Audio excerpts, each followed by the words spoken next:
নারী শোনেন, একজন নারী বনু কাইনুকার বাজারে গিয়েছিলেন তার প্রয়োজনে। ইহুদি তার শ্লীলতাহানি করেছে, তার সতর খুলে দিয়েছিল একজন ইহুদি। এটা দেখে একজন মুসলিম ভাই সেখানে থাকতে না পারে ওই ইহুদির গর্দান নামিয়ে দেয়।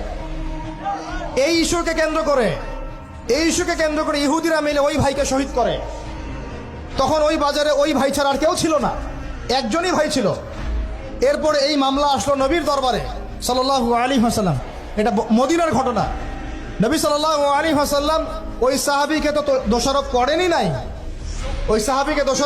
নাই, বরং নিজে বর্ম পরে অন্য সাহাবীদেরকে বলেছেন তোমরা বের হও, আমরা বনু কাইনুকা আক্রমণ করবো, ওকে এখান থেকে বের করে দেবো। একজন দিনী বোনের ইজ্জতের বদলা নেওয়ার জন্য পুরো বনু কাইনুকার ইহুদিদের সাথে যুদ্ধ হয়েছে। আর আমাদের বোনরা স্বেচ্ছায় ইজ্জত বিলি দিচ্ছ